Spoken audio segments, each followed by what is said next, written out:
Guys, what's up? Welcome back to another episode. I think you're going to enjoy this one. Did you have fun? Yeah, this is a good one, and we really went in depth on questions, like probably too much information. TMI. Good luck. Enjoy.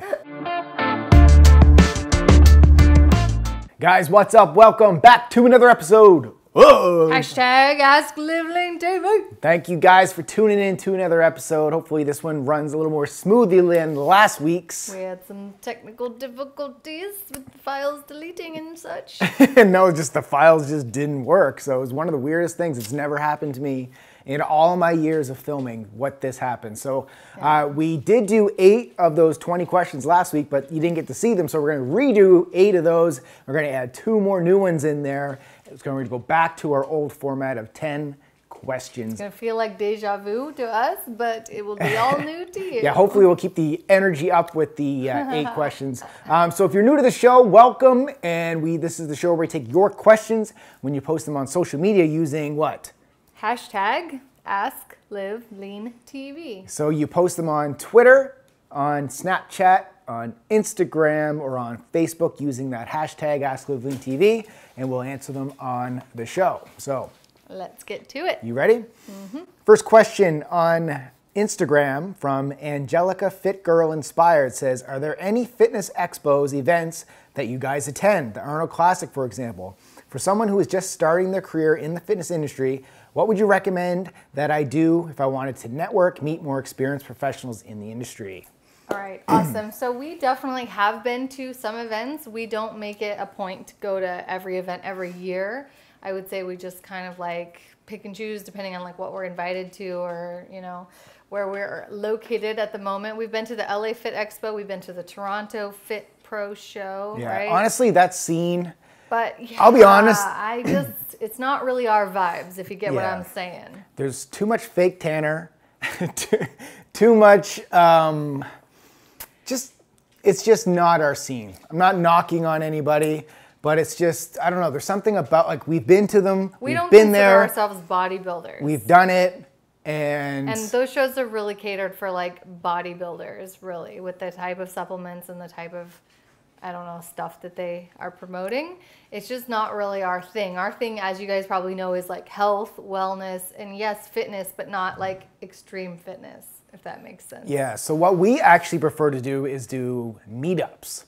That's what we love to do. And I just posted on my Instagram that we're looking to do some more meetups. So we'd love to do one here in San Diego since we're here. And I posted it on Instagram. It seems like there's quite a few people interested in San Diego, but then a bunch of them threw out other cities across the world. So unfortunately, we're not going to be able to get to everybody's city. But maybe that could be a question that you guys could post down below. If we did host LiveLean meetup in San Diego, would you guys come? Yeah, but to get back to your question about like what do you do when you're new in the fitness industry and you want to network and meet people, I would say reach out directly, because whoever inspires you in the fitness industry, realize they're a human being too. They had to start at some point too. So if you were to reach directly out to people that you inspire to be like and that you admire and offer them something of value, like the way we got together, I don't know if you guys know the story, but I reached out to him because he, you know, had a much bigger YouTube channel than I did at the time, and I really just admired his style and the way he was doing things.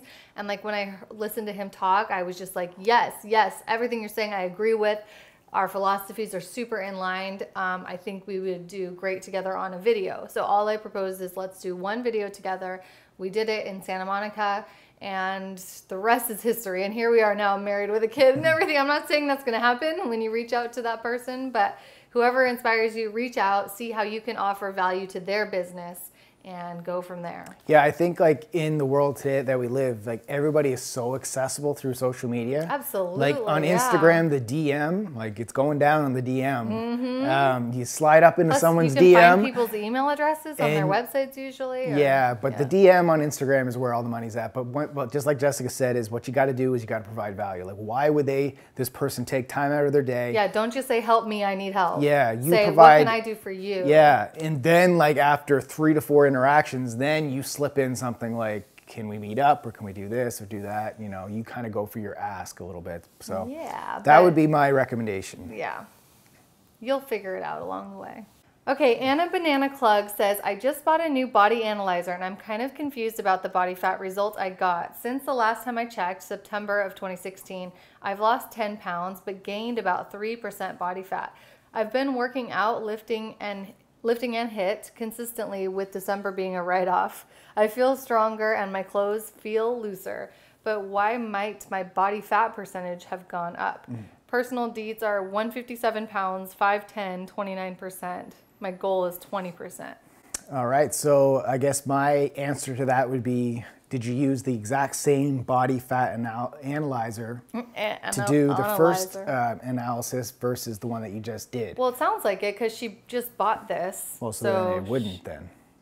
Oh, yeah, the one you did your measurements originally before you bought this, maybe were with a different analyzer. Yeah. That could be one of the issues. So that's the issue right there. That is the issue. So the issues with body fat analyzers, body fat percentages, nothing is consistent. So if the only thing that's consistent is if you use the same measurement tool every single time. Even then. So if the body fat analyzer, the bioelectropedance one that you hold out like this, if it says you're 20% body fat, it doesn't mean you're actually 20% body fat. Like, it could be something else. But it's going to be consistent when you do it the next week. It's going to say where you are, where you are, where you are. Within a margin of error, I would say up to 3%. It could be. So that's why. But yeah. And also you could have different level of hydration at the time that you're measuring. Like, if you measure yourself after a weekend of binging, like freaking eating all kinds of like high salt foods and drinking a lot of alcohol and stuff, your measurement's going to be drastically different than if you measured yourself on a Wednesday morning when you've just had like a normal week, you know? So my tips when it comes to analyzing your body fat, use the same tool and use it during the same time of day every single time. And I would say the same time of the week too. And like hit every Monday morning, for example. That's what I meant. Yeah. So I would do it like Monday morning before you eat. Do it. And that's your time. Yeah. So if it's 6 a.m., whenever it is, that's your time to measure it. And then you can consistently figure out if it's going the right direction. I can't think of any reason why you would be training for months like this, losing weight and gaining body fat. That just doesn't compute. I don't think that's a realistic what's actually happening. And to be honest with you guys, I don't really recommend measuring your body fat or weight on a scale at all. I would prefer to see all of you guys using progress pictures, which is what we use, what I recommend to all of my clients, because these numbers can be really misleading and really confuse you. And then you spend all this time and energy sitting there wondering, why could these be off? When if you're making progress, you know you're making progress because you can see it. So I would say stop even looking at these numbers. Just look at your progress pictures and you'll know when you're making progress. Yeah, I like the body fat test. Well, if you like it, then use it. Much better than the weight scale, but I also like the tape measure as well. So measure your waist. But you can just tell by how your clothes are fitting. Well, no, you can't. It's not as. How can you tell? Like, if your pants are looser, your waist has shrunk. Yeah, but people want numbers. Okay, if you want numbers, use the numbers. But I personally am not much of a numbers person in that sense, and I think it just stresses people out more than it helps them.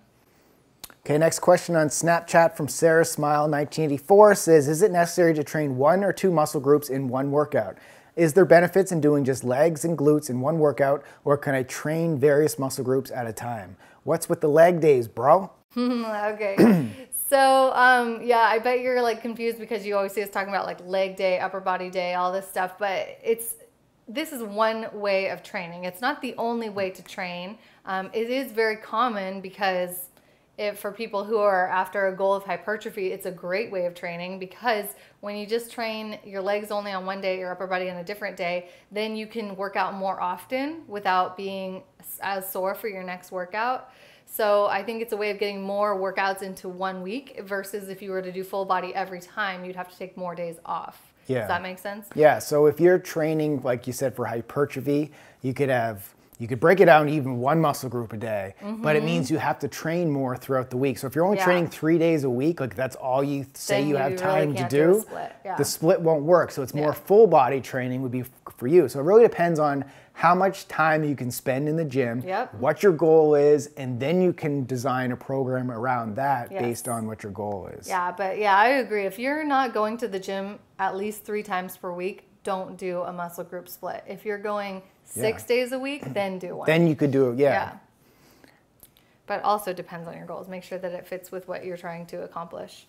Okay, so Cassia says, when is the best time to eat fats during the day? I've been doing IF for a few months, so I don't eat breakfast. All right, so what I like to do with fats, because I'm a guy who loves fats and I feel like most people need more fats in their diet, more and more studies are coming out that healthy fats is where it's at.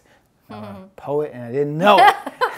Proud of yourself. So what I like to do is every meal, other than your post-workout meal, it's more like fiber, protein, and healthy fats. Your post-workout meal, that's when you can add in some more carbohydrates in there.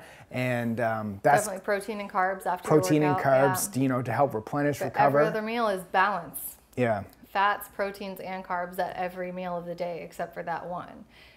So yeah, there's and really it's not. Sorry, I don't mean to cut you off, but it's not even like you can't have fat in that post. It's just minimize it. Like sometimes I like to throw almond butter in my shake just for the flavor. Like just like a teaspoon of almond butter, it's gonna, you know, because fats post-workout can slow the absorption of the nutrients in your body. When you're after a workout, you need it fast to help repair and recover your body. Right. So fat slows that down. But you know, just like a little teaspoon of almond butter for flavor, it's not gonna. Yeah, and even though it may slow it down, it doesn't bring it to a freaking halt. Yeah. So I would say unless any of you are training to be professional bodybuilders and you're going for your pro card or whatever, you don't need to worry about that. So I would say for the average person who's just looking to get a little more fit, aim for balance at every single meal of your meals of the day. Whether you're doing IF or not doing IF, it doesn't really matter. You should still keep your meals all primarily balanced throughout the day. So fats would be within every time you're eating. Yeah, and when I say fiber, like fiber is from vegetables. So carbohydrates from like fibrous vegetables, like throughout the day. And yeah, you're saying you don't eat breakfast, but when you're doing IF, you are eating breakfast. It just feels like lunch because it's later. So whatever time you're breaking your fast is considered breakfast. It doesn't have to be early in the day. So I would say advice for all of you listening is don't think of like breakfast is only certain foods, lunch is only certain foods. It's just like, just eat, you know, balanced meals regardless of whatever. I think that's a very good point. Like it's another mindset thing. Yeah. That people are like you don't have to have pancakes just because it's 8 a.m. I can't, I'm not allowed, I can't have eggs for dinner because eggs are a breakfast food, or I can't have like ground beef mixed in eggs for breakfast because you don't eat ground beef at breakfast. That's like a dinner meal. Chicken for breakfast. Like forget all of that. Like break it down into the nutrients of the food. What do you need when you wake up? Or what do you need for your first meal? Yeah. Build it around that. Who cares if chicken isn't considered a food you'd have at breakfast? Food. Yeah, and a lot of people are doing a breakfast that is either too light in calories or too light in protein mostly. So if you're just having like a piece of toast with jam on it and heading out the door, that's not really a good enough breakfast. What's that doing to your blood sugar? This. So you're eating the rest of the day because it spikes your hunger. And for a lot of my clients who are on custom meal plans, I have them set up with like 4 or 5 meals, and then they sometimes complain that they're having a hard time getting the last 2 meals in during the day because it gets late or whatever, and they don't want to sleep on a full stomach. And I'm like, well, how early are you starting your meals? You could push your meals a little bit earlier if you're finding that you don't have enough time during the day to get your meals in, and then you're like left with all your calories at the end of the night. So I would say make your meal plan, design your meal plan, figure out how much food you need each day, break it down into the number of meals you want, and that will help you balance your fats, your proteins, and your carbs, and your energy levels. Like you'll just have a much more sustained energy level throughout your day. You'll be more likely to work out. You'll have better sleep. Like everything in your life will improve when you get your cadence of eating more steady. Next question on Snapchat from Wine Rules says, how do you deal with social situations at other people's houses when they don't cater at all to your live lean lifestyle food-wise, i.e. parties, family, friend dinners? Also, what do you do when you have guests at your place? Do you feed them what you typically eat, or do you make alterations? All right. I get this one a lot. Yeah, we do get this one a lot. I feel like a lot of people who are starting out on a fitness journey are really afraid that whatever they're going to have to do to get fit is so different from what normal people do to be normal. And we don't really see it that way. For us, living lean is a lifestyle choice. Living lean is so much about what you do daily, and you're not at family parties daily. right? Like, how often do people realistically go to family parties? Like, maybe once a week at the most. Yeah, but I can totally understand what you're going through because I went through it. Yeah, I know that I had this anxiety too when I was around other people. Like, so I understand it. But I would have Sunday dinners at my parents' place when I was living in their same city, and every time I went out there, it would just lasagna. It would be like lasagna. It wouldn't be foods cheese, that I normally ate. Yeah. So like there was a time when I was in the beginning of my journey where I'd be like, I'm not eating that. Yeah. And then it just kind of turned my mother off, and it was just kind of like, you know, who are you? You used to love lasagna. Yeah. And it's only one meal of the week, or like just like Jessica said, like realizing these parties. What a small portion of your life it is. Yeah. Such a small portion. So what I say is, when you're in mom's house, you eat the foods that mom gives you. You put a smile on your face, and you just put it as your cheat day, absolutely, or whatever it may be. And another thing you can do is suggest different alternatives. Like if someone asks you what you want to eat at the party, you could say, I'd love, you know, a side of greens or whatever. Like you can suggest things. You can also bring things like potluck style, like make a really healthy vegetable dish, side dish that's like low calorie with like a really tasty dressing or whatever. People are going to like it. Every time that I would go to a party, I would bring a vegetable tray. Yeah. And or a fruit tray. Raw veggies to snack on. And or just then you would eat it. And you know what? You just gotta, you know, if these people are really dragging you down, like outside of family, if your friends, your inner circle are really dragging you down, I'm not saying that you have to do it. I'm just saying you can make the decision to have a divorce, to move on. You don't have to do it like cold turkey, but you can just steadily step back a little. Step back a little bit, surround yourself with people like live leaners who have a different mindset. That's what happened in my life. Like if you read my book, Think and Live Lean, I talk a lot about personal things in my journey and how I backed away from like a really, really inner close group of friends that I had, because it's not that they were bad people. They're awesome people, amazing people, but we just had different visions on where my life was going, and I just felt like I wasn't being lifted up to that. I was almost being brought back down. And you know what happened then is he started vibing at his own energy level, and then attracted someone like me who freaking geeks out on the same healthy, exciting, fitnessy stuff. Like you guys know we love working out. Like that's what we do for fun. We love healthy eating. We both agree that we want to eat healthy most of the time. We also both love cheat meals.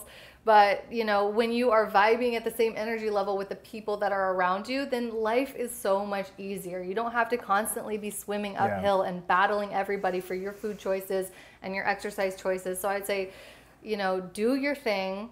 Your energy will then attract people who are like-minded, and then you won't have to battle so hard. So that's how it worked out for us. And hopefully that's how it will work out for you. I would say in the meantime, just relax and realize that those parties are occasional and they're not going to ruin everything. Yeah. So Erin O'Laughlin says, you answered my last question. I need sweets, LOL. Went and bought all your guides after, but I'm confused. You said I could eat sweets if it fits my macros, but your Fearless Foodie Cookbook promotes not counting calories anymore, which I prefer mostly. Any advice on how to eat sweets from your cookbook without doing IIFYM? What are the sweets you eat most often? I watch all the time and I do listen, Jessica. I guess I look at the plans and don't see the sweets built in them and just see the cheat meals, which I don't like to do. Love you guys. Got the pregnancy guide because hopefully I'll be preggo with baby number 2 soon. I love Jessica advice of being where you want to be pre-pregnancy, hence the wants to wait a little less. All right. She wants to weigh a little less, I guess. So I think that question may have been like 2 or 3 episodes ago. I do remember it. About the sweets? Yeah, and I think if you do go back and rewatch that again, what I recommended was 2 different ways to do it. So one of the ways was to pick up a cookbook like Fearless Foodie Cookbook. Learn how to make healthy things. That you don't necessarily have to count the calories, but you do have to manage the portion sizes.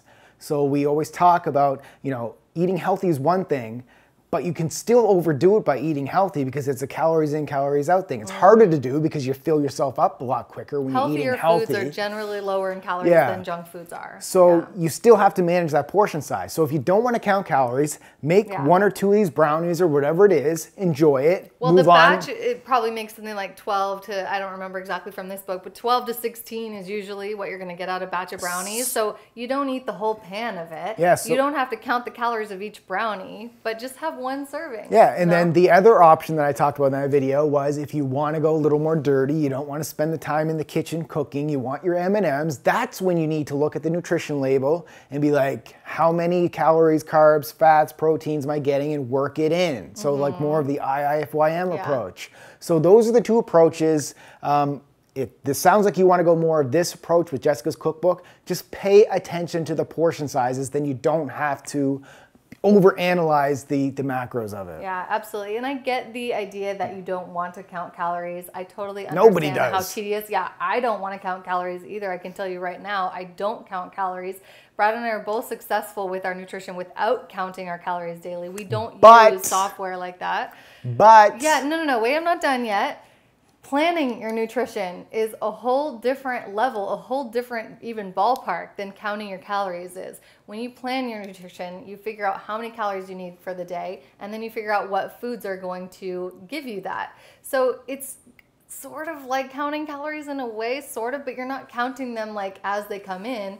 You're figuring them out, and then you're following that plan. So to me, that's completely different, way easier, less stressful, way more doable than counting your calories like by entering every single thing you ate that day. Okay, so what was my butt? I know you're going to say that there was a time when there was a ton. Because back in the day. You can't just put that out there that we don't count calories, because that's not the full story. The reason we don't count calories is because we did count calories and we learned. We went to school, we got our PhD in calorie counting. Like we put in the time, we put in the effort.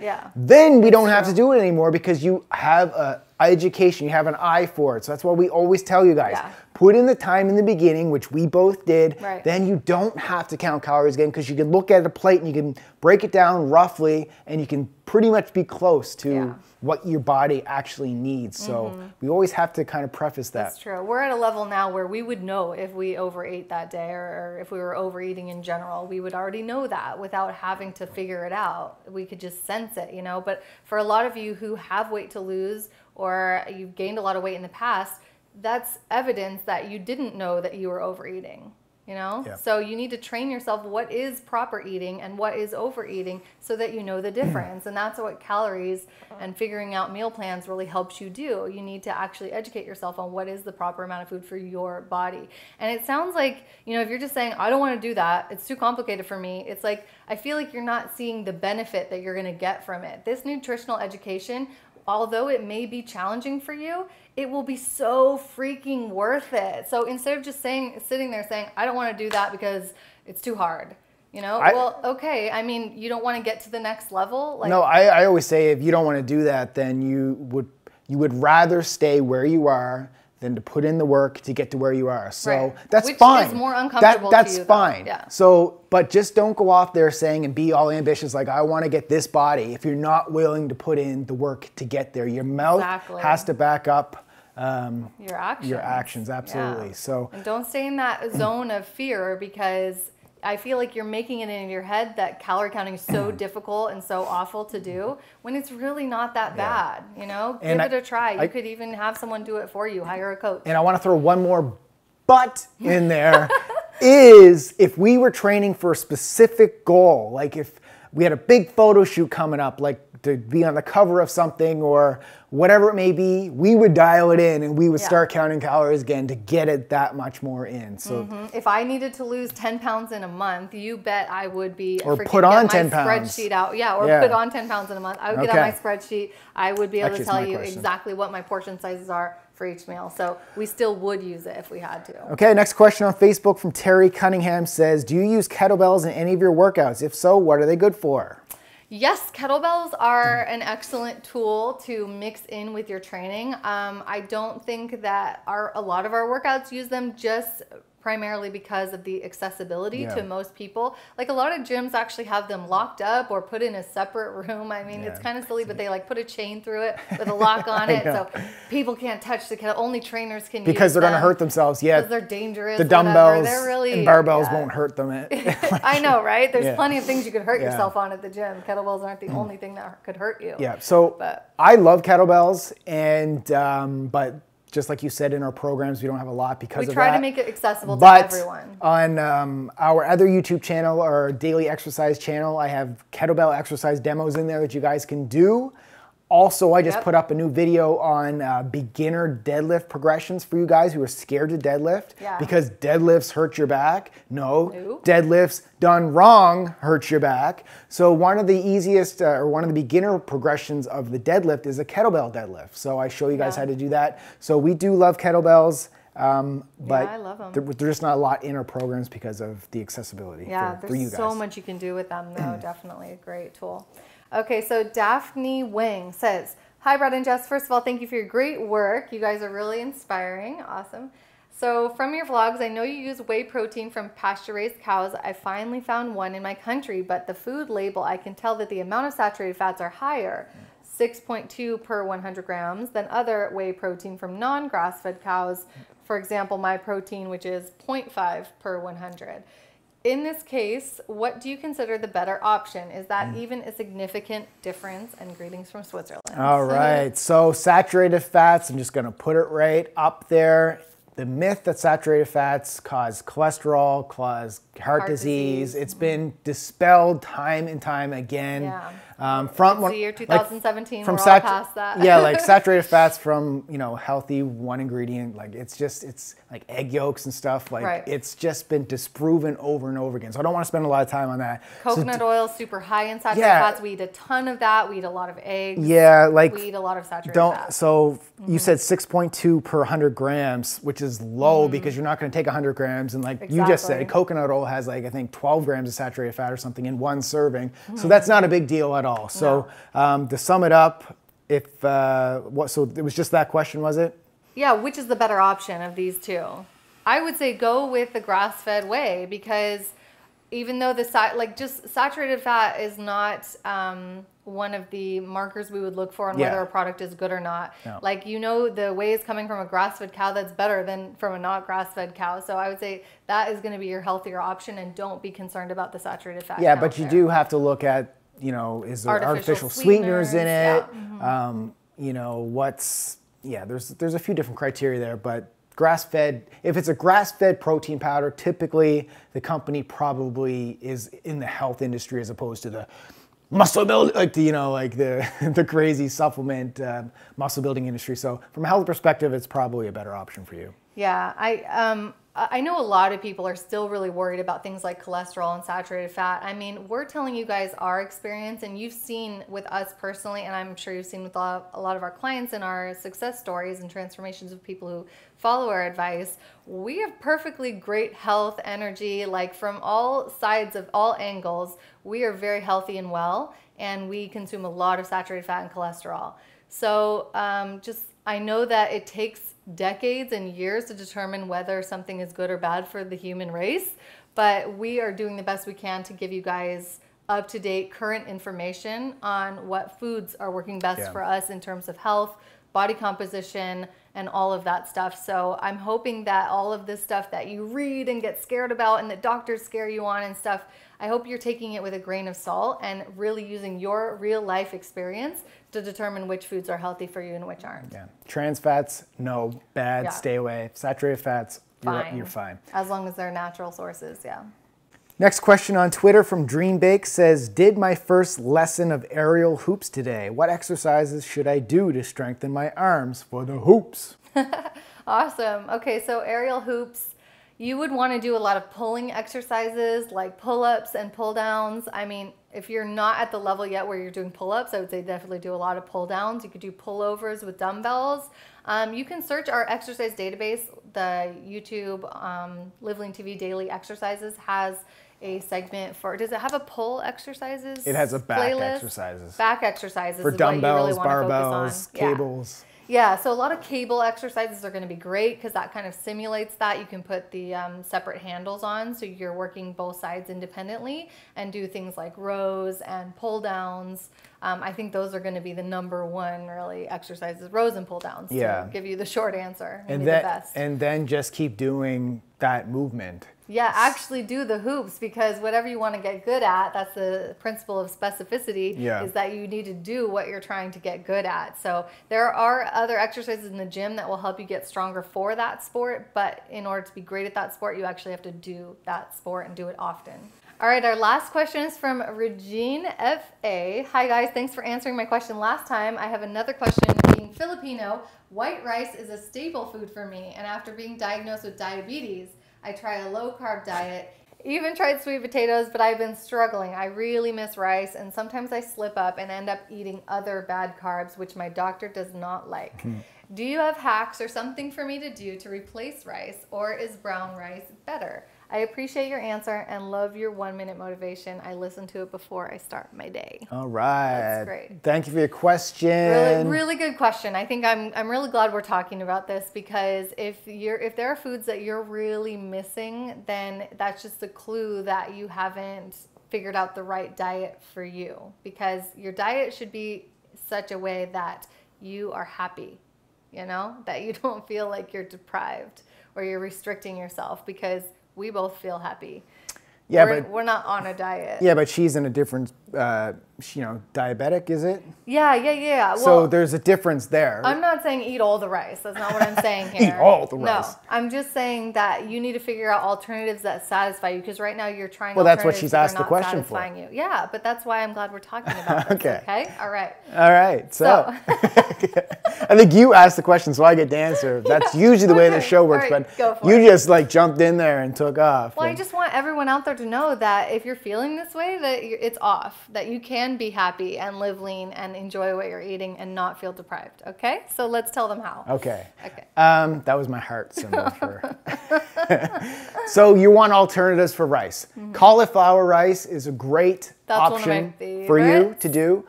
We have that Korean cauliflower rice bowl in our team site. That's a winner. Yeah, so it's like a rice bowl but no rice. And it used to be a pain in the butt to make cauliflower rice because you had to do it all yourself. But now you can find it in Costco. It's already made up for you. This person is, I don't know if you live in the Philippines or you're just Filipino. Well, it doesn't have to be Costco. Other stores may have it. Yeah. There's also like sweet potato you can do as well. I already said that, but shredded cabbage is one I think that's really highly overlooked. I love shredded cabbage. Like, it's so filling, so satisfying. It feels almost like you're eating like noodles or rice or something, just because it has the same vibes to it, I guess. It's like you saute it or something and it's warm. It has the rice vibes, the warm, like just bowl full of warm goodness. I also think like shredded zucchini or something like that can also be a really good kind of base for your meals. I think, there are so many vegetables that you can shred and like either steam or saute as a base for your meals. And I think a lot of people forget this. Like, they see a big stalk of celery and they're like, what am I supposed to do with this? You put that in the Cuisinart, saute it up. It's like all of a sudden a really good meal. Obviously with spices and seasonings and stuff like that. But if you want to check out some of our recipes in teamlivelean.com, we have a huge database there. We have the cabbage pasta Alfredo, the sweet potato bolognese. We have like all kinds of things that mimic, like we have the mac and cheese, things that mimic these like comfort foods, but that are really low in carbs and really healthy for you. All right. Wait, you wanted to add something about the diabetes? No, it'd just be like, if you're diagnosed with diabetes, your doctor has told you need to change up your lifestyle, you got to get serious. You got to look at yourself in the mirror. Like, you got to value the life that you're living, and you got to make these lifestyle changes. So by asking the question, that's a great thing to start, but you got to take what we just said and you got to go execute it. We're talking about your life here, and unfortunately the diabetes, it's a serious issue and you're going to have to take it seriously. So hopefully you take what we just said and you run with it. Yeah, and these kind of food swap changes to your diet are going to help you get healthier. Like, definitely the type of diet that we recommend is beneficial for people who have diabetes. We can't really advise you specifically since we're not your doctors. You should take your doctor's advice, but also make the best lifestyle changes you can with eating primarily vegetables, healthy sources of meat, and All right. You can do it. Good job, guys. Thanks for the show. Thanks for all the questions. What's the question of the day? All right. So, guys, we want to know, If there's something you're feeling deprived on, living a healthy lifestyle, what are you replacing it with? What has been your favorite swap of some healthier version of some food that you really can't live without? There you go. Favorite food swap. Leave it below. Thanks for watching and keep living lean. living lean. Bye.